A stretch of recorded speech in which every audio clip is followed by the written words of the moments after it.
പുത്രനും വീണ്ടെടുപ്പുകാരനുമായിരിക്കുന്ന നമ്മുടെ കർത്താവായ ക്രിസ്തേശുവിൽ നിന്നും നമുക്ക് ഇവർക്കും കൃപയും സമാധാനവും ഉണ്ടാകുമാറാകട്ടെ. ആമേൻ.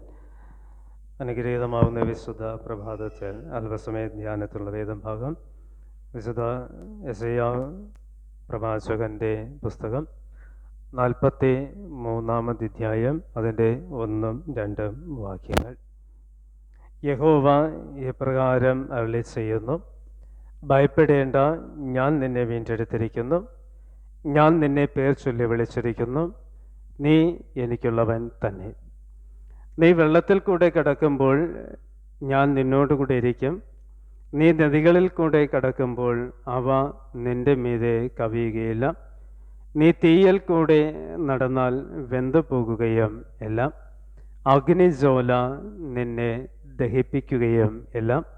നിന്റെ ദൈവവും ഇസ്രായേലിൻ്റെ പരിശുദ്ധനുമായ യഹോവ എന്ന ഞാൻ നിന്റെ രക്ഷകൻ. കർത്താവായ ക്രിസ്തേശുവിനാൽ അനുഗ്രഹിക്കപ്പെടുന്ന പ്രിയപ്പെട്ടവരെ, മൗതപ്രകാശ നാളിന് ശേഷം വരുന്ന ആദ്യത്തെ ഞായറാഴ്ചയുടെ അനുഗ്രഹമാവുന്ന അനുഭവങ്ങളിലൂടെയൊക്കെ നാം കടന്നു പോകുന്നുണ്ട്.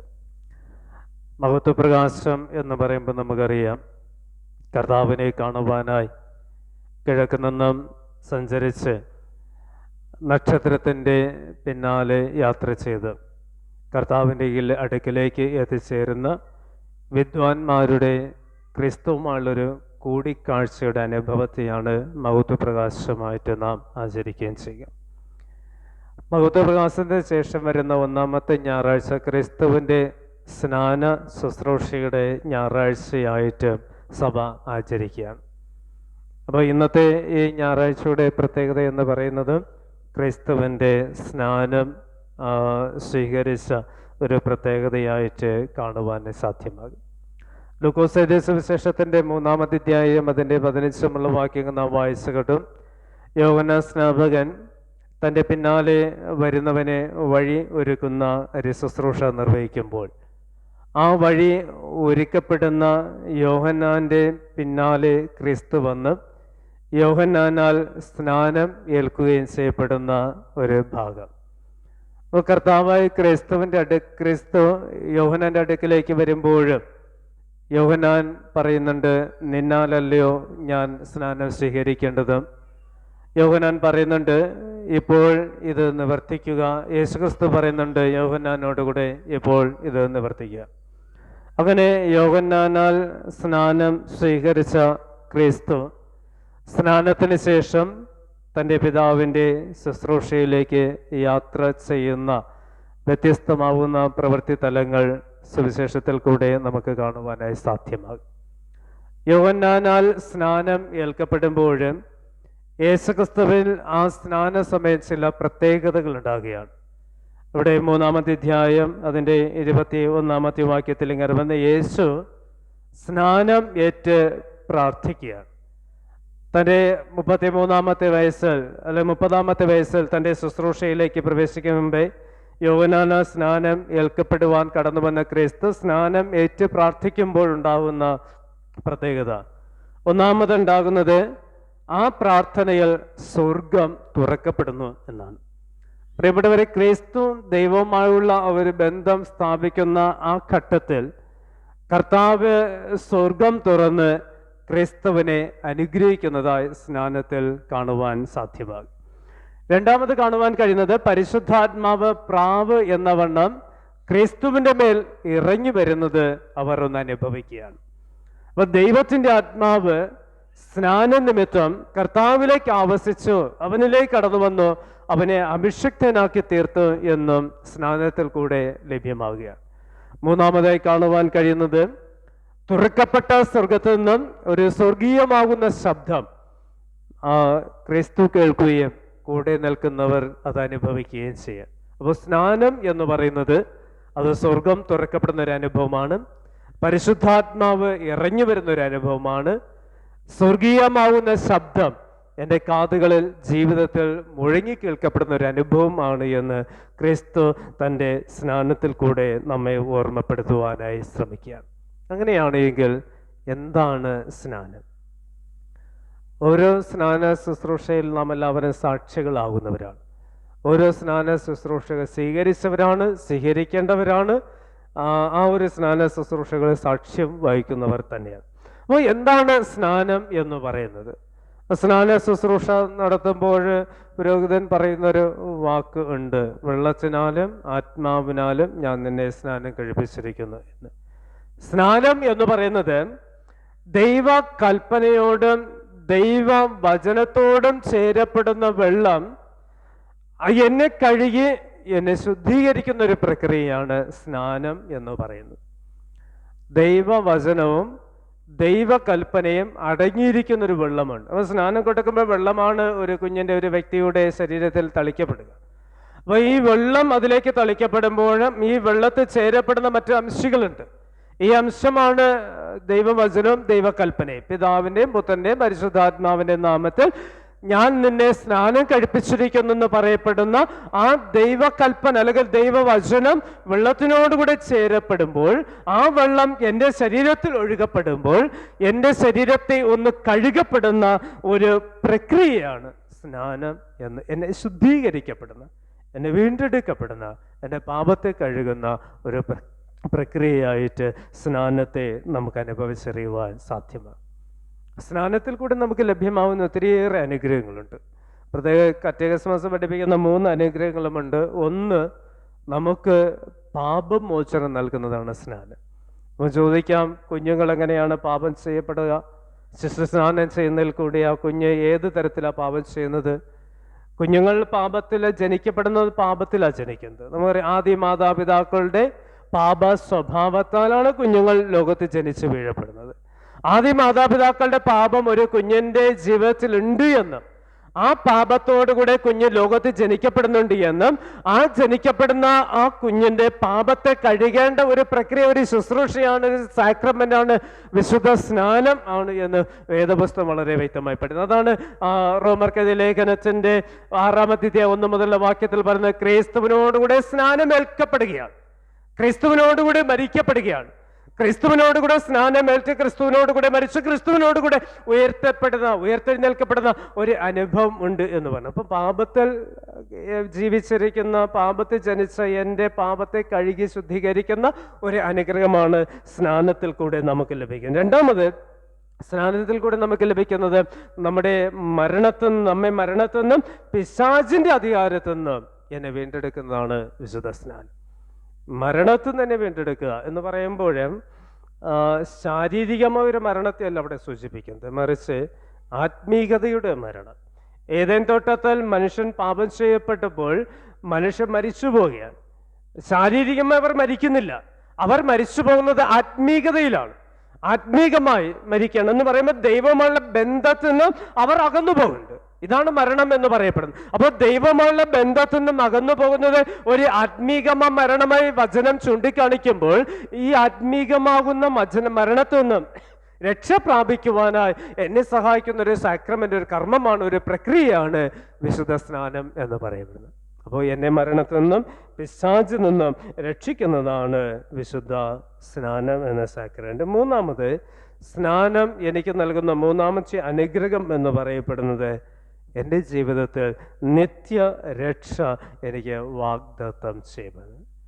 സ്നാനം കൊടുക്കുമ്പോൾ പറയാറുണ്ട്, നീ ക്രിസ്തുവിൻ്റെ ശരീരത്തിലൊരു അംശയായി തീരുന്നതാണ്. ക്രിസ്തുവിൻ്റെ ശരീരത്തിലൊരു അംശയായി തീരപ്പെടുക എന്ന് പറയുമ്പോഴും ക്രിസ്തുവുള്ള രക്ഷാ പദ്ധതിയിലേക്ക് പ്രവേശിക്കപ്പെടുക എന്നതാണ്. അപ്പോൾ സ്നാനം എനിക്ക് നൽകുന്നത് നിത്യ രക്ഷയുടെ അനുഭവം തന്നെയാണ്. പ്രിയപ്പെട്ടവരെ, വിശുദ്ധ സ്നാനം എന്ന സാക്രമെന്റിനെ വീണ്ടെടുക്കപ്പെട്ടിരിക്കുന്ന നമ്മോട് യെശയ്യാവ് പറയുന്ന ചില ചിന്തകളാണ് ഇന്നത്തെ ധ്യാനത്തിൽ നമുക്ക് കാണുവാനായിട്ട് കഴിയുക. വിശുദ്ധ സ്നാനം മുഖാന്തരം വീണ്ടെടുക്കപ്പെട്ട എന്നോട് യെശയ്യാവ് പറയുന്ന ചില കാര്യങ്ങൾ. ഇവിടെ കർത്താവായ ദൈവം യെശയ്യാവ് പ്രവാചകനിലൂടെ പറയുന്നുണ്ട്, ഇപ്പോഴോ യാക്കോബേ നിന്നെ സൃഷ്ടിച്ചവനും ഇസ്രായേലെ നിന്നെ നിർമ്മിച്ചവനുമായ യഹോവ ഇപ്രകാരം അരുളി ചെയ്യുന്നു, ഭയപ്പെടേണ്ട, ഞാൻ നിന്നെ വീണ്ടെടുത്തിരിക്കുന്നു, ഞാൻ നിന്നെ പേർ ചൊല്ലി വിളിച്ചിരിക്കുന്നു, നീ എനിക്കുള്ളവൻ തന്നെ. അപ്പൊ കർത്താവായ ദൈവം യെശയ്യാവിൽ കൂടെ പറയുന്നുണ്ട്, നിന്നെ സൃഷ്ടിച്ച ദൈവം, നിന്നെ വീണ്ടെടുത്ത ദൈവം നിന്നോട് പറയുന്നുണ്ട്, നീ ഭയപ്പെടേണ്ടതായിട്ട് ഇല്ല. ഇസ്രായേൽ ജനത്തോടു കൂടെ പറയുന്നൊരു കാര്യം, ഇസ്രായേൽ ജനത്തിൻ്റെ ഈ ഒരു സംഭവം വായിക്കുമ്പോൾ ഇതിൻ്റെ പശ്ചാത്തലം മനസ്സിലാക്കേണ്ടതായിട്ടുണ്ട്. ഇസ്രായേൽ ജനത്തെ ദൈവം മിസ്രൈമിൽ നിന്നും വിടുവിച്ചു കൊണ്ടുവന്നു. മിസ്രൈമിൽ നിന്നും വിടുവിച്ച് അവരെ കനാൻ ദേശത്തേക്കുള്ള ഒരു യാത്രയിലാണ്. മരുഭൂമിയിൽ കൂടെ 40 വർഷക്കാലം അവിടെ ശരീരത്തിൽ ഒരു പോറൽ പോലും തട്ടാതവണ്ണം ദൈവം അവരെ സംരക്ഷിച്ച് വാഗ്ദത്ത നാടായ കനാൻ ദേശത്ത് എത്തിച്ചേരും. അപ്പൊ വീണ്ടെടുക്കുന്ന ദൈവത്തിന്റെ സ്നേഹം ഇസ്രായേൽ ജനം മിസ്രൈമിൽ നിന്ന് അനുഭവിക്കുകയാണ്. അവിടെ ഒന്നാമത്തെ ഒരു വിടുതൽ, വീണ്ടെടുപ്പ് ഇസ്രായേൽ ജനത്തിന്റെ ജീവിതത്തിൽ ഉണ്ടാകുകയാണ്. എന്നാൽ വീണ്ടെടുക്കപ്പെട്ട് കനാൻ ദേശത്തിലേക്ക് നയിച്ച് കനാൻ ദേശത്തിന്റെ സൗഭാഗ്യത്തിൽ എത്തിച്ചേരപ്പെട്ട ജനം പാപം ചെയ്ത് ദൈവസ്നേഹം നഷ്ടമാക്കി വീണ്ടും പാപത്തിന്റെ അടിമത്വത്തിലേക്ക് വഴുതി വീഴുന്നുണ്ട്. പ്രവാസ കാലഘട്ടത്തിലേക്ക് അവർ അകന്നു പോവുകയും ചെയ്യുന്നുണ്ട്. അപ്പൊ ഈ പ്രവാസ കാലഘട്ടത്തിലേക്ക് അകപ്പെട്ടു പോയ ജനതയോടുകൂടെ പറയുന്നൊരു വാക്യമാണ് 43-ാമത്തെ അധ്യായത്തിൽ നമുക്ക് കാണുവാനായിട്ട് കഴിയുക.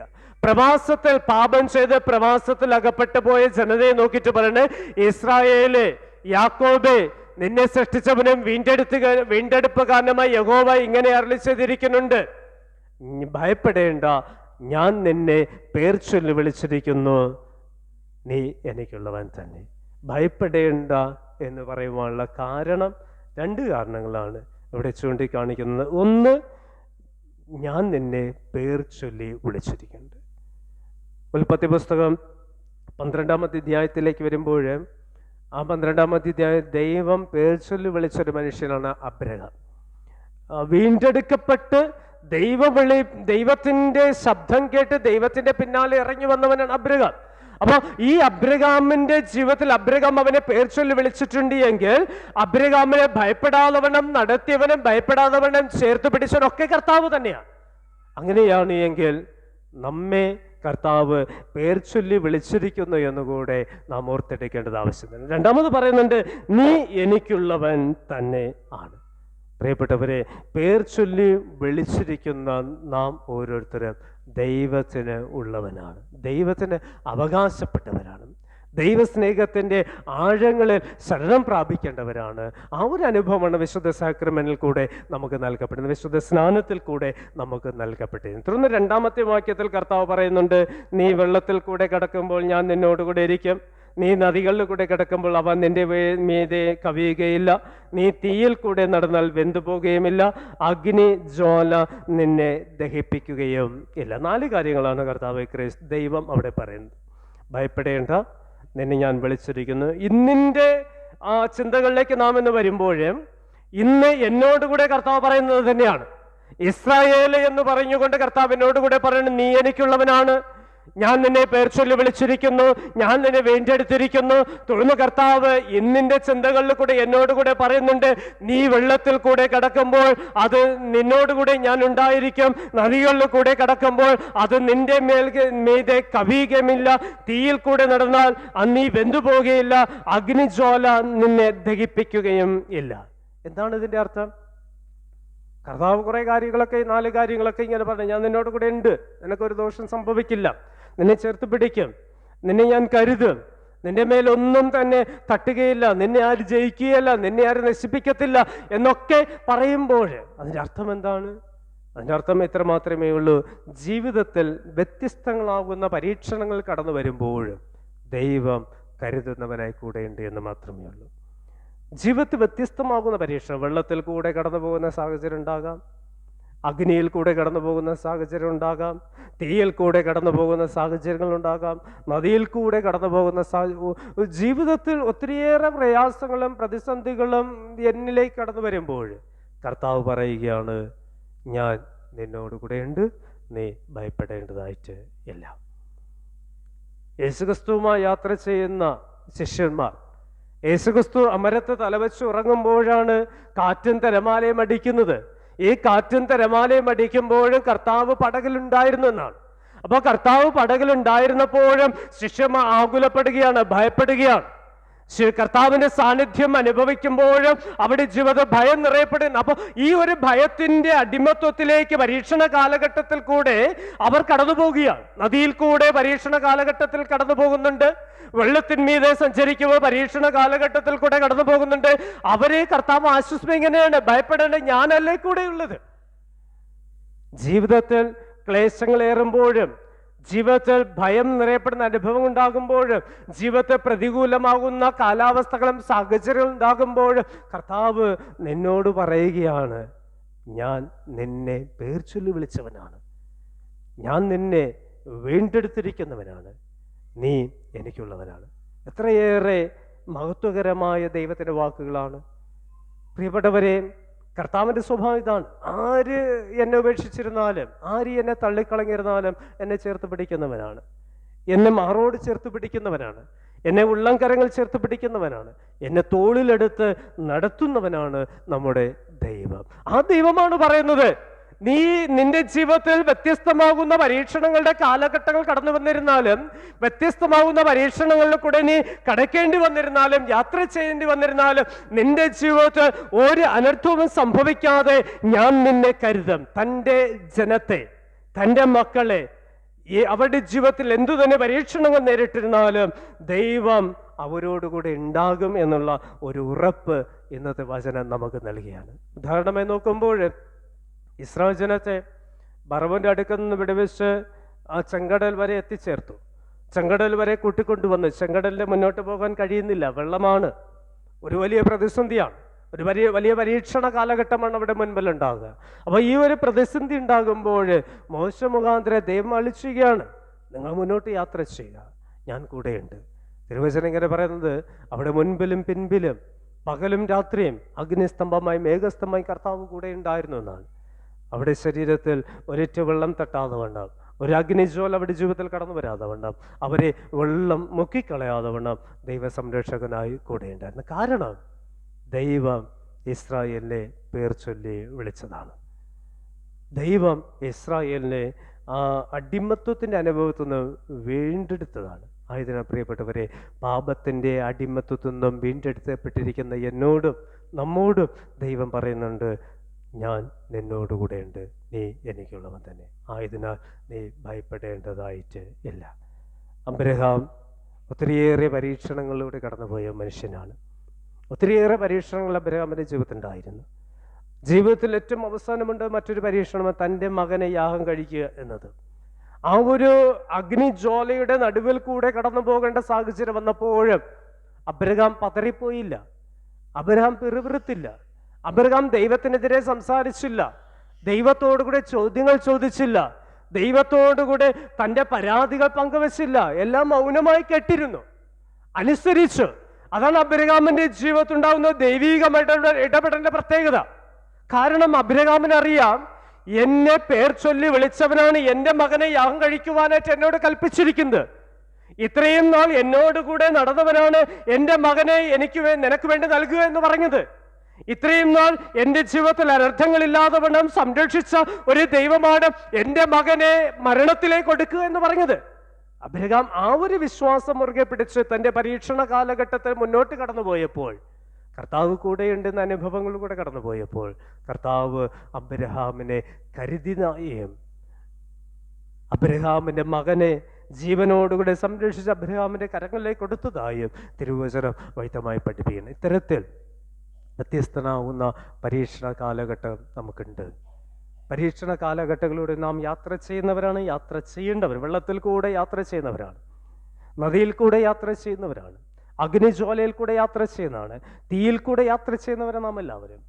ഈ പരീക്ഷണ കാലഘട്ടത്തിൽ ഭയലേശവനെ കർത്താവ് ജീവിക്കുവാൻ തിരുവചനം നമ്മെ ഓർമ്മപ്പെടുത്തുകയാണ്. ആവർത്തന പുസ്തകം 8-ാം അധ്യായം അതിൻ്റെ 4-ാമത്തെ വാക്യത്തിൽ ദൈവം ഇസ്രായേൽ ജനത്തോടുകൂടി ഒരു കാര്യം ഇങ്ങനെ പറഞ്ഞു, 40 സംവത്സരം നീ ധരിച്ച വസ്ത്രം ചിറിച്ചു പോയില്ല, നിന്റെ കാൽ വീങ്ങിയതും ഇല്ല.